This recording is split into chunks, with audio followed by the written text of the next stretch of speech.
Hello दोस्तों, welcome to GS tutor theory. My name is Pravesh और आज हम एक नई सीरीज स्टार्ट करने वाले हैं जिसका नाम है उत्तराखंड संपूर्ण अध्ययन। इस सीरीज में हम उत्तराखंड को जानेंगे। उत्तराखंड से रिलेटेड जो जो क्वेश्चंस होते हैं, उत्तराखंड की हिस्ट्री है, पॉलिटी है, इकोनॉमी है, एनवायरनमेंट है, इन सब चीज़ों को हम इस सीरीज में कवर करेंगे। तो चलिए स्टार्ट करते हैं और सबसे पहले उत्तराखंड के बारे में कुछ बेसिक चीज़ें जानते हैं। उत्तराखंड, देखिए उत्तराखंड जो राज्य है इसका गठन 9 नवंबर 2000 को हुआ था। उस समय इसका नाम उत्तरांचल था और 1 जनवरी 2007 से उत्तरांचल का नाम उत्तराखंड कर दिया गया। उत्तराखंड में 2 मंडल हैं, कुमाऊं मंडल और गढ़वाल मंडल। कुमाऊं मंडल में 6 जिले हैं और गढ़वाल मंडल में 7 जिले हैं। इस हिसाब से पूरे उत्तराखंड में 13 जिले हैं। कुमाऊं मंडल का मुख्यालय नैनीताल है जो सन 1854-55 में बना। गढ़वाल मंडल का मुख्यालय पौड़ी में है जो सन 1969 या 1969 में बना। उत्तराखंड का राज्य चिन्ह इसको समझते हैं, ये 3 पर्वत की चोटियां हैं। ये 3 जो कोने हैं ये 3 पर्वत की चोटियों को दर्शाते हैं और नीचे ये हिस्सा गंगा की 4 लहरें हैं। यहाँ पे सत्यमेव जयते लिखा गया है जो मुंडकोपनिषद नामक पुस्तक से लिया गया है। राज्य पुष्प, उत्तराखंड का राज्य पुष्प है ब्रह्मकमल। 4800 से 6000 मीटर की ऊंचाई पर ये पाया जाता है और ये एस्टेरेसी कुल का पौधा है। इसका वैज्ञानिक नाम है सुसोरिया एब्वेलेटा और उत्तराखंड में इसकी 24 प्रजातियां पाई जाती हैं। इसका रंग बैगनी होता है।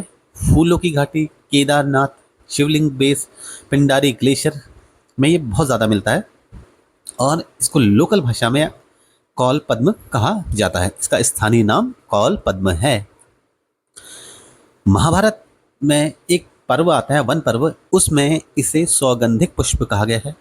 पौधों की ऊंचाई 70 से 80 सेंटीमीटर के आसपास होती है और इसमें जुलाई से लेकर सितंबर तक फूल खिलता है। जरा इसे नज़दीक से देखते हैं। ये देखिए कितना सुंदर सा फूल है, कितना प्यारा ये लग रहा है। यहाँ पे देखिए, देख सकते हैं कि कैसा दिखता है। ठीक है, आगे बढ़ते हैं। उत्तराखंड का राज्य पक्षी है मोनाल, जिसे हिमालय का मयूर भी कहा जाता है और ये 2500 से 5000 मीटर की ऊंचाई पर मिलता है। मोनाल और डफिया एक ही प्रजाति के पक्षी हैं और इसका वैज्ञानिक नाम है लोफोफोरस जीनस। लोकल भाषा में या इसका स्थानीय नाम है मनियाल या मुनाल। इसके पूंछ का रंग हरा होता है और इसमें नीले, काले, हरे रंगों का मिक्सचर होता है। जो मेल मोनाल होता है उसके सर पर रंगीन कलगी होती है और यह घोंसला नहीं बनाती है। जब ये अंडे देती है तो कोई पेड़ या कोई चट्टान देखती है, वहाँ जो छेद होते हैं वहाँ अपने अंडे देती है। और इसका जो भोजन है कीड़े मकोड़े, कोई वनस्पति। मोनाल का सबसे फेवरेट फूड आलू है और ये IUCN की लीस्ट कंसर्न स्टेटस पे है। देखिए IUCN होता क्या है, इसको मैं एक वीडियो में अच्छे से समझा दूंगा। ये बहुत ही अच्छा कॉन्सेप्ट है, इसे हम सबको समझना ज़रूरी है। तो मैं जल्दी इसके बारे में एक वीडियो बनाऊंगा और एक ही वीडियो में ये सब इसको हम कवर कर लेंगे। और ये जो मोनाल है देखिए कितना प्यारा पक्षी है, कैसे दिखता है, इस तरह से दिखता है। इसकी सर पे रंगीन कलगी है, इस तरह से इसकी पूंछ है और बड़ा ही सुंदर सा ये दिखता है, बड़ा प्यारा कलर है। ठीक है, चलिए आगे बढ़ते हैं। राज्य पशु, अल्पाइन कस्तूरी मृग को उत्तराखंड का राज्य पशु बनाया गया है। 3600 से 4400 मीटर की ऊंचाई के मध्य ये पाया जाता है। केदारनाथ, फूलों की घाटी, उत्तरकाशी तथा पिथौरागढ़ जिलों में 2000 से 5000 मीटर की ऊंचाई पर भी मिल जाता है। मास्कस क्राइस्टोगास्टर इसका वैज्ञानिक नाम है और इसे हिमालयन मस्क डियर भी कहते हैं। रंग भूरा होता है और जो नर मृग है उसकी पूंछ छोटी होती है और उसमें बाल नहीं होते हैं। इसकी ऊंचाई 20 इंच होती है और वजन 10 से 20 किलो तक होता है। सींग नहीं होती है, 2 बड़े बड़े दांत होते हैं और जिससे ये अपनी आत्मरक्षा करता है। इसकी एवरेज एज 20 साल होती है और गर्भधारण अवधि 6 माह तक होती है। जो इसमें एक पदार्थ पाया जाता है जिसे हम कस्तूरी कहते हैं, और ये केवल मेल मृग जो होता है, नर मृग होता है, उसमें पाया जाता है। 1 साल से ऊपर की एज के मेल मृग में कस्तूरी पाई जाती है। कस्तूरी जो है एक थैली होती है जो गांठ जैसी होती है, और वो मेल मृग के जननांग के पास स्थित होती है, और उसमें एक बार में 30 से 45 ग्राम तक कस्तूरी आराम से मिल जाती है, और 3-3 साल के गैप में दोबारा कस्तूरी प्राप्त की जा सकती है। इसे देखते हैं। देखिए, ये है कस्तूरी मृग।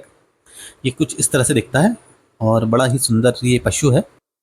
कस्तूरी का उपयोग निमोनिया, टाइफाइड, हृदय रोग, मिर्गी, ब्रांकायूरिस, इनके लिए इसका उपयोग होता है। कस्तूरी की वजह से कस्तूरी मृग को बहुत परेशानियां उठानी पड़ी, लोगों ने इसका शिकार किया, तो इस वजह से इसको संरक्षण देना पड़ा, नहीं तो ये खत्म हो सकता था। तो इसको संरक्षण देने के लिए 1972 में सबसे पहले चमोली जिले में कस्तूरी मृग विहार बनाया गया। उसके बाद 1977 में महरोड़ी कस्तूरी मृग अनुसंधान केंद्र बनाया गया। 1982 में कांचुला खर्क यानी चमोली में कस्तूरी मृग प्रजनन केंद्र बनाया गया, और 1986 में पिथौरागढ़ जिले में अस्कोट अभ्यारण्य बनाया गया। तो आगे बढ़ते हैं। राज्य वृक्ष बुरांस, रोडोडेंड्रॉन इसका वैज्ञानिक नाम है, और इसका जो इसके फूलों का रंग होता है गहरा लाल होता है, और जैसे जैसे हाइट बढ़ती है, जैसे जैसे ऊंचाई बढ़ती है, और वहाँ पे इसके फूलों का रंग हल्का होता जाता है, और 11,000 फुट की ऊंचाई पर पहुंचने पर बुरांस के फूलों का रंग सफ़ेद हो जाता है। देखिए कितना सुंदर सा ये दिखता है। पीछे हिमालय भी दिख रहा है। बहुत अच्छी फोटो हमें मिली है। बुरांस का फूल, बुरांस के फूल दिख रहे हैं, बुरांस का पेड़ दिख रहा है, और पीछे हिमालय भी दिख रहा है। तो इस तरह से ये दिखता है। चलिए, मकर संक्रांति के बाद ये खिलना शुरू होता है और वैसाखी होने तक पूरा खिल जाता है। जैसे गर्मी बढ़ती है तो इसके जो फूल हैं वो गर्मी बढ़ने के साथ गिर जाते हैं। उसे लोग इकट्ठा करते हैं। उसके बाद उसका जूस निकाला जाता है, और वो जो जूस है वो हार्ट डिजीज़ में बहुत कारगर है, बहुत उपयोगी माना जाता है, बहुत फ़ायदेमंद माना जाता है, और इसके फूलों से रंग भी बनाया जाता है। इसके पेड़ की ऊंचाई 20 से 25 फीट तक होती है, और इसकी लकड़ियां बहुत ही अच्छा ईंधन मानी जाती हैं। वन अधिनियम 1974 के अंतर्गत इसे संरक्षित घोषित किया गया है। तो हमने आज उत्तराखंड के बारे में बेसिक चीज़ें जान ली, और यहाँ से हमने उत्तराखंड की एक नई सीरीज स्टार्ट कर ली है। आने वाली क्लासेस में, आने वाली वीडियोस में हम उत्तराखंड की हिस्ट्री, पॉलिटी, एनवायरनमेंट के बारे में समझेंगे। मुझे उम्मीद है आपको वीडियो पसंद आई होगी। तो चलिए अगली वीडियो में मिलते हैं। Have a good day.